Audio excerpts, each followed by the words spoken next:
आप सब व्यवस्था बना रहा है भैया जी। आज जोड़ रहा हूँ।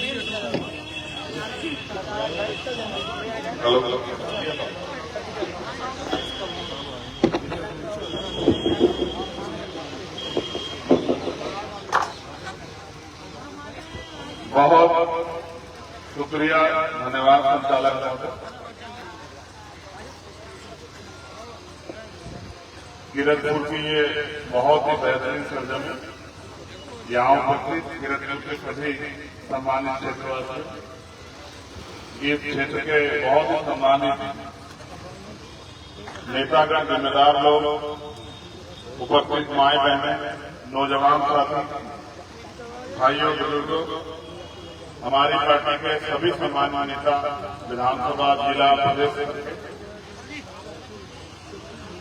आज की सभा में अपनी बात रखने से पहले समय समय पर भारत की धरती पर जन्मे सभी संतों, गुरु, महापुरुषों को नमन करता हूं।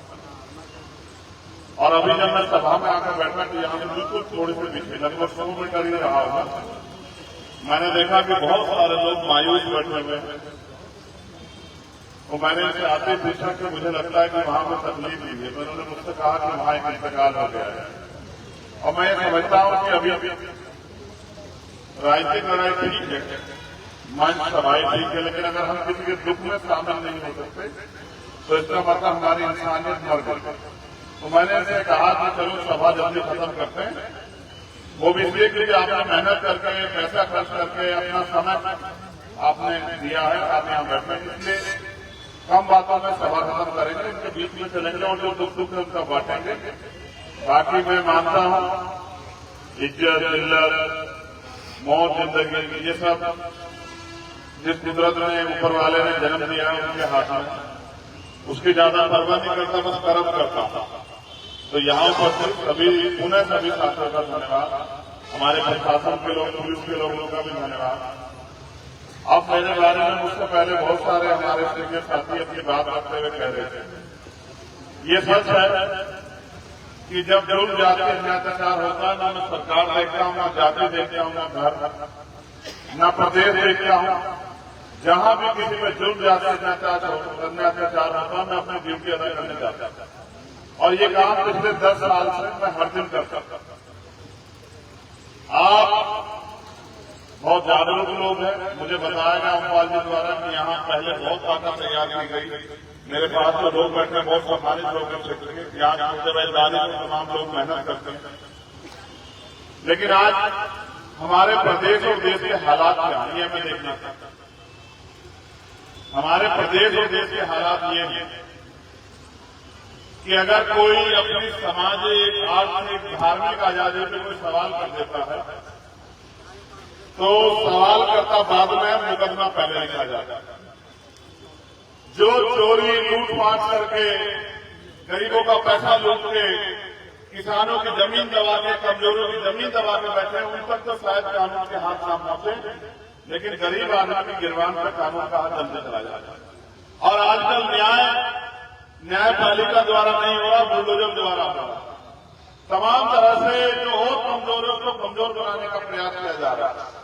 ये देश अंग्रेजों का गुलाम था, अंग्रेजों की गुलामी काटने के लिए देश के शहीदों ने बहुत बलिदान दिए।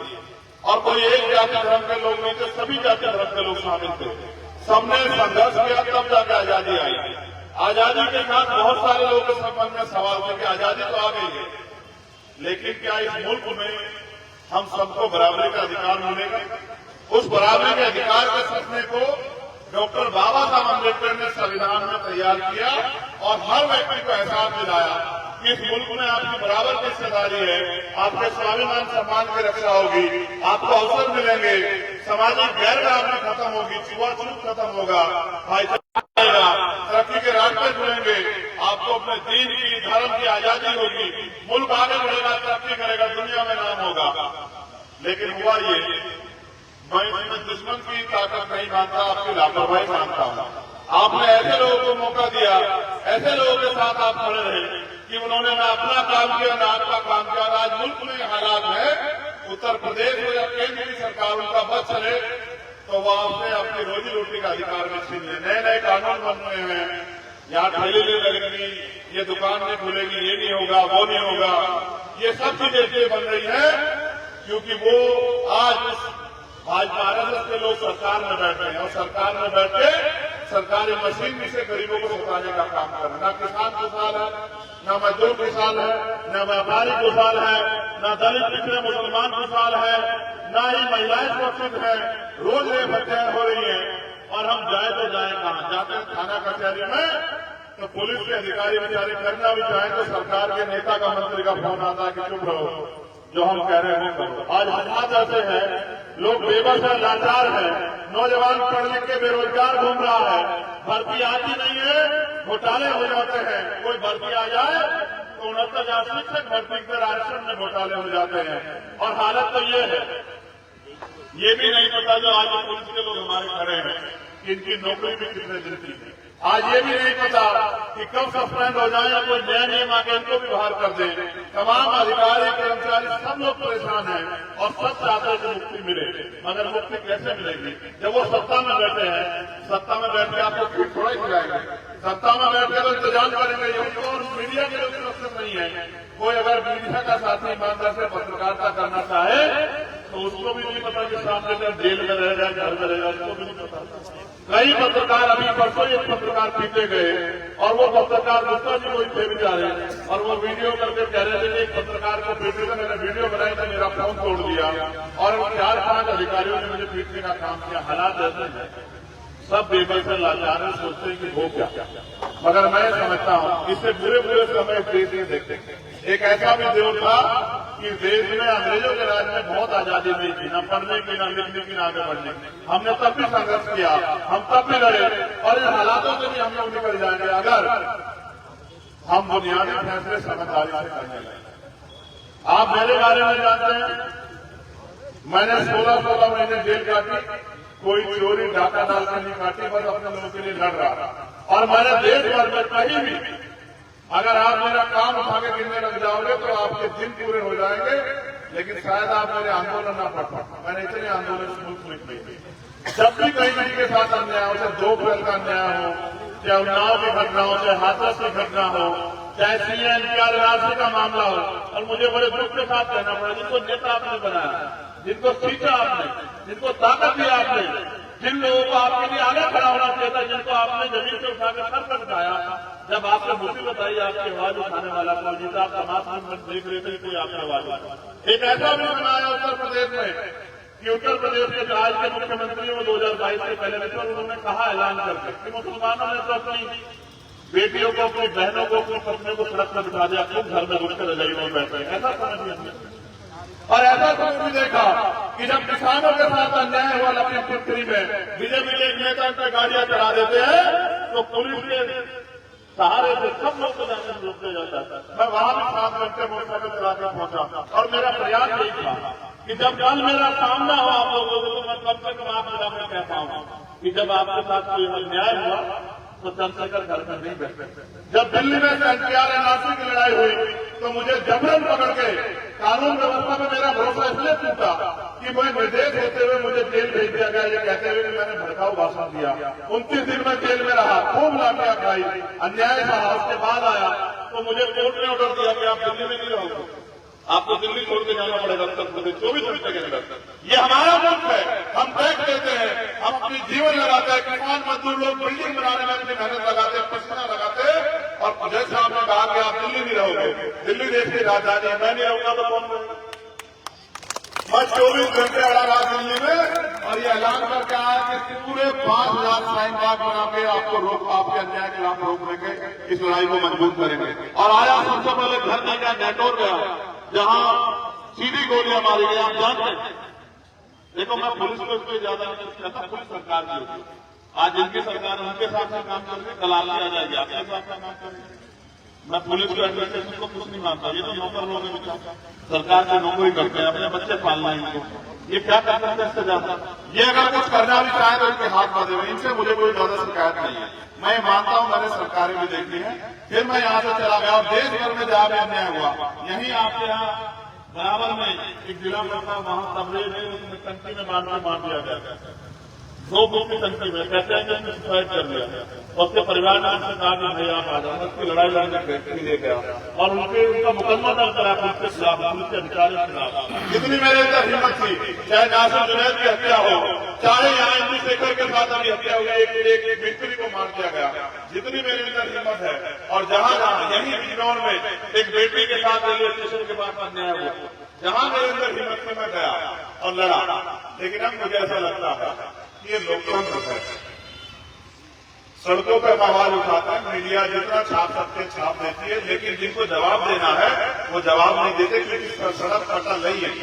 इस देश में अगर ताकत है प्रदेश के अंदर तो विधानसभाओं में, सदन में, क्योंकि कानून वहां बनते हैं, कानून वहां से इम्प्लीमेंट होते हैं और सवाल का जवाब सरकार को वहां देना पड़ता है। या फिर संसद में ताकत है, कानून वहां से बनते हैं, कानून वहां से लागू होते हैं और कानून आपको मानने पड़ते हैं। और कानून में कितनी ताकत है आप जानो। कोरोना काल आया तो पुलिस सरकार ने कहा कि 8 बजे के बाद कोई घर से बाहर नहीं निकलेगा, आप लोग कानून आया कि 500 रुपये जुर्माना लगेगा अगर मास्क नहीं पहना होगा, आपने माना।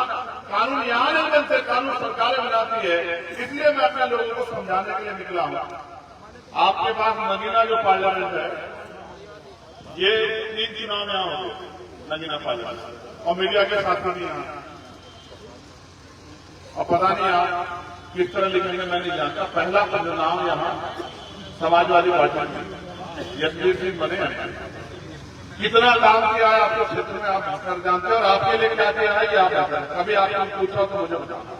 फिर दूसरा चुनाव भारतीय जनता पार्टी जीती, यशवंत सिंह कितना काम किया, क्या विकास किया, कितने स्कूल बनाए, कितने कॉलेज बनाए, कितनी फैक्ट्री लगवाई, कितने लोगों को रोजगार दिया, आप जानते। फिर तीसरे एमपी आपने गठबंधन के बनाए। मैं यहाँ नेता के हैसियत से नहीं, आपके क्षेत्र की लड़ाई लड़ने के हैसियत से पूछ रहा हूँ। अभी आपने तीसरे एमपी गठबंधन के बनाए। आप बताओ, आप नेता किस योग्यता में चुनते हो? इसलिए कि उसे हरा दो, उसे जिता दो, उससे डर जाओ, या इसलिए ये नेता सदन में जाके आपकी लड़ाई लड़े, आपके दुख सुख में आपके साथ खड़ा हो, जब आपके साथ अन्याय हो आपकी आवाज उठाए, ये सोच के नेता तय करते हो या किसी को हराना जिताने को तय करते हो? ये लोकतंत्र है।